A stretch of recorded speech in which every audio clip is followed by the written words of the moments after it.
주님께서 여러분과 함께 루카가 전한 거룩한 복음입니다.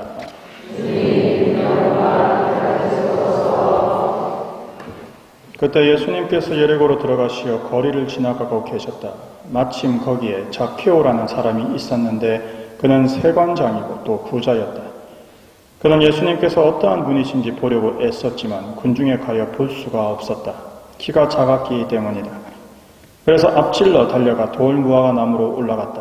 그곳을 지나시는 예수님을 보려는 것이었다. 예수님께서 거기에 이르러 위를 쳐다보시며 그에게 이르셨다. 자케오야, 얼른 내려오너라. 오늘은 내가 너의 집에 머물러야 하겠다. 자케오는 얼른 내려와 예수님을 기쁘게 맞아들였다. 그것을 보고 사람들은 모두 저희가 죄인의 집에 들어가 묵는군 하고 투덜거렸다. 그러나 자케오는 일어서서 주님께 말하였다. 보십시오, 주님. 제 재산의 반을 가난한 이들에게 주겠습니다. 그리고 제가 다른 사람 것을 횡령하였다면 내 곱절로 갚겠습니다. 그러자 예수님께서 그에게 이르셨다. 오늘 이 집에 구원이 내렸다. 이 사람도 아브라함의 자손이기 때문이다. 사람의 아들은 잃은 이들을 찾아 구원하러 왔다. 주님의 말씀입니다.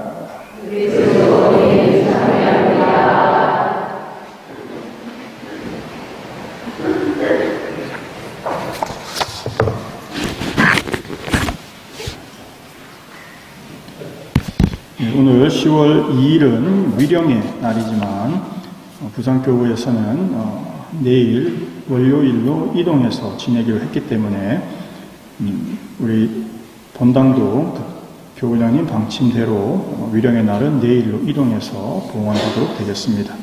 그래서 우리 메인 미사의 복음과 다르게 오늘 연중 31주일 다해 이야기인 자케오 이야기를 들었습니다.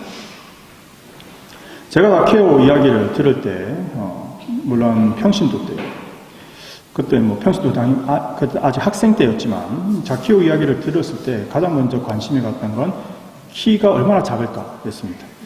왜냐하면 이제 항상 그때 이제 그 키 문제로 학생 때는 고민을 하게 되니까 그런 생각, 그리고 부자이다, 또는 회개받고 구원받고 이런 내용들에 주로 관심이 갔다면 신부가 되고 나서 이 자케오 이야기를 접하게 되자 무슨 말씀을 하셨기에 자케오가 회개를 했을까? 나는 신자들한테 무슨 이야기를 해줘야 그들을 회개로 이끌까? 이런 것에 주로 관심을 가지게 됐습니다. 결국 서 있는 위치가 다르면 보이는 풍경도 다른 법이죠. 그래서 자케오는 나무 위로 올라갔습니다. 예수님을 더욱 잘 보기 위해서죠. 그러면 우리는 예수님을 더욱 잘 알기 위해서 또는 예수님을 더 잘 보기 위해서 어떤 노력을 하고 있습니까? 우리가 예수님을 더 잘 알기 위해서는 먼저 예수님 말씀에 귀를 기울여야 합니다. 자케오가 키가 크냐, 작냐, 부자냐 이게 아니라 예수님께서 자케오에게 무슨 이야기를 하셨을까라는 거죠. 여기서 우리가 한 가지 주의해야 될 것은 예수님께서 무슨 말을 자케오에게 하셨을까인 겁니다. 근데 우리는 많은 경우에 예수님께서 자케오에게 해주신 이야기보다는 내가 너에게 어떤 거를 해줄 거다라는 거에 끌리는 경우가 생길 수 있습니다. 그 말은 무슨 뜻이냐 하면 믿음은 듣는 데서부터 시작을 하는데 우리는 설득을 하려고 하는 거죠. 왜냐하면 우리는 효율과 성과를 중요하게 생각하는 민족이기 때문입니다.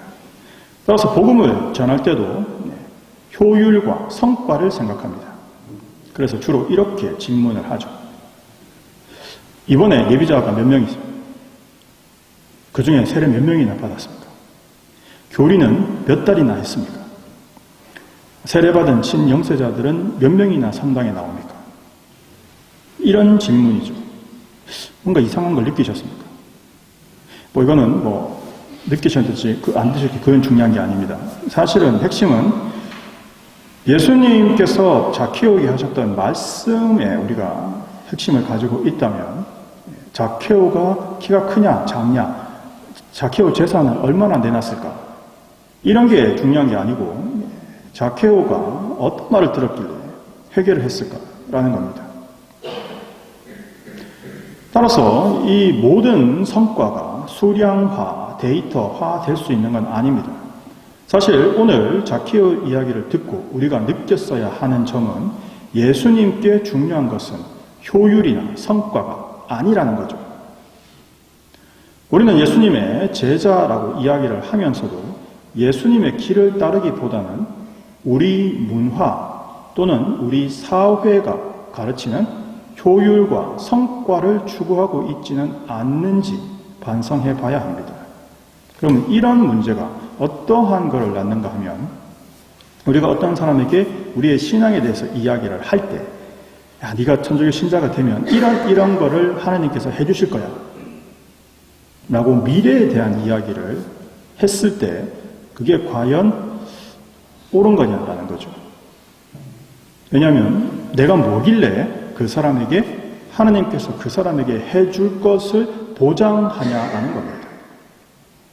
오히려 우리가 제대로 그것을 전달하는 방식은 예전에 또는 성경에 예수님께서 이런 걸 하셨었다라는 과거의 이야기를 하는 것이 더 맞는 거죠. 사람들이 예수님께서 죄인의 집에 들어간다고 수군거릴 때도 예수님은 그 사람들의 수군거림보다는 자키오의 영혼을 더 중요하게 생각했습니다. 다시 한번 자신을 돌아보면 외적인 신앙생활이 아니라 내적으로 나의 영혼에 중심을 둔 신앙생활은 무엇인가를 생각하고 그걸 공부하고 거기에 집중했는지를 반성해 볼 필요가 있습니다. 결국 예수님께서 자케오를 회개시키셨을 때 자케오가 마음속에서 깨달았던 것은 자케오의 그 다음 행동에서 나타납니다. 결국 자케오는 스스로의 자신의 삶을 돌아보고 그 잘못을 깨닫고 그 잘못을 보속하려고 했다는 점이죠. 즉 예수님께서는 자케오의 마음을 일깨우신 겁니다. 우리는 언제 스스로의 마음을 깨닫게 될까요? 다른 사람의 마음을 깨닫게 될까요? 그건 사랑을 받았을 때, 감동을 받았을 때, 또는 갚을 수 없는 선물을 받았을 때 등입니다. 하나님께서 전능하신 분이다. 뭐든지 하실 수 있다. 나를 심판하시는 분이다. 에서 마음을 느끼는 게 아니고 나를 위해서 죽으셨다.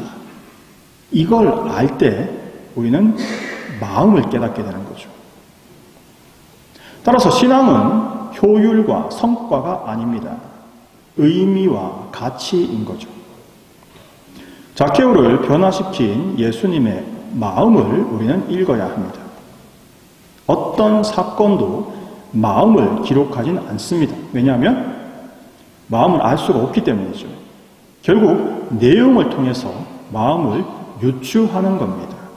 오늘 제1독서의 지혜서의 말씀도 하나님께서 하신 그 일들을 나열함으로써 하나님께서 어떤 마음이시겠느냐 한번 생각해봐라 라는 내용이죠. 자케오의 이야기는 여느 우리의 복음서처럼 비유가 아닙니다. 이건 예수님께서 들려주시는 이야기가 아니지 않습니까? 이건 실제로 일어난 사건이죠.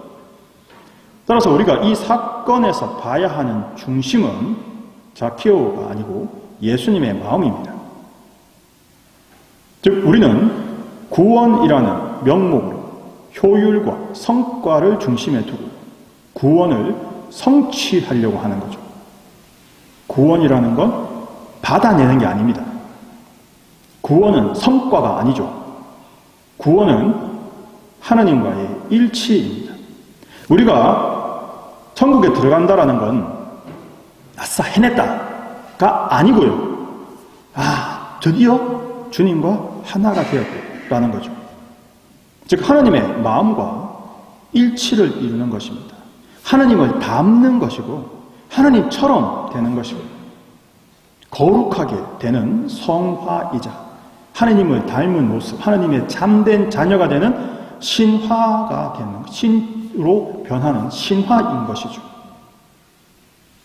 그렇다면 구원이라는 것은 얻어내는 것이 아니라 합쳐지는 것, 녹아드는 것, 일치하는 것이라고 불러야 합니다. 어제 우리가 기념한 모든 성인 대축일, 이 바로 하나님 안에 녹아든 성인들의 삶을 기억한 날이죠. 하나님 안에 녹아든 모든 성인을 기억하는 날이 바로 모든 성인의 날 대축일인 겁니다. 이 모든 성인의 날 이브, 그러니까 10월의 마지막 날 밤에 요즘 젊은이들은 할로윈이라는 축제를 미국에서 왔지만 그 할로윈이라는 축제를 지내면서 특정 영화나 애니메이션, 게임 같은 캐릭터를 따라하는 코스프레를 많이 합니다. 이 코스프레라는 말은 코스튬 플레이라는 말의 줄임말로 뜻은 특정 캐릭터의 의상을 입고 그 캐릭터를 흉내내는 놀이라는 뜻입니다. 그런데 이 코스프레이를 하면서 한 가지 아주 격이 다른 것들이 있습니다. 그게 뭔가 하면 코스프레를 하면서 많은 사람들에게 와 정말 잘했다 라고 칭찬을 받는 건 단지 비슷하게 입기만 해서 되는 게 아니고요. 그 캐릭터처럼 행동하고 그 캐릭터처럼 말할 때 이 코스프레가 완성된다고 볼 수 있거든요. 따라서 우리 인간은 항상 다른 사람 또는 영상이든 그게 영화든 게임이든 애니든 보이는 행동과 말에서 그 캐릭터가 가지고 있는 마음과 생각을 유추하고 그 마음을 이해함으로써 다른 상황에서 어떻게 행동하고 말할까를 생각해낼 수 있는 능력을 가지고 있습니다. 이건 누구나 가지고 있는 거죠. 그런데 그걸 전문적으로 해내는 사람들을 우리는 배우, 연기자라고 부릅니다. 하지만 우리가 하는 이 연기가 진짜가 되는 경우를 많이 보죠. 실제로 연인의 연기를 하던 배우들끼리 진짜 사랑에 빠져서 결혼을 한다든지 이런 또는 내가 어떠한 연기를 계속 하다 보니까 내가 그 배역과 너무나 일체가 되어서 더 이상 내가 난지 내가 그 배우인지 그 여기 캐릭터인지 구분이 안 된다. 이런 표현들 많이 듣습니다. 즉 연기나 코스프레를 할 때조차도 그 캐릭터의 마음을 읽고 그 생각을 배우기 위해서 분석하고 공부를 하는데 영원한 생명, 하나님의 나라에 참여하기 위해서 하나님과 일치를 이루겠다라고 말하면서 하나님께 관심을 가지지 않고 하나님의 마음이나 하나님의 생각을 분석하고 공부하지 않으면 되겠습니까?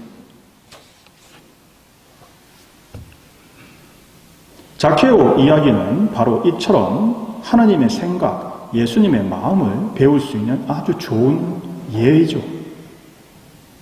우리의 신앙의 목적은 효율이나 성과가 아닙니다. 변화인 것이고 일치인 것이죠.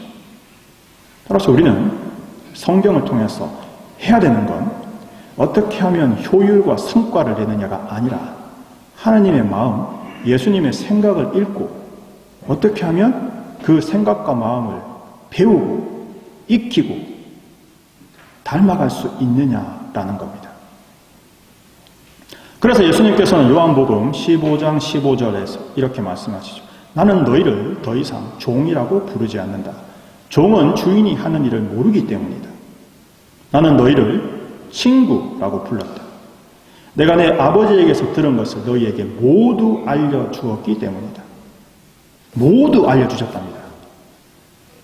그러면 우리는 그 알려주신 것을 연기자나 코스프레처럼 마음을 배우고 그 마음을 익혀서 자케오가 예수님께서 자기 집에 오셨을 때 자기의 재산과 횡령한 것을 갚는 보속의 행동을 하듯이 예수님의 마음, 하나님의 생각을 알고 그것을 따르려고 할 때 우리는 참으로 예수님의 형제, 하나님의 자녀가 될 수 있지 않겠습니까?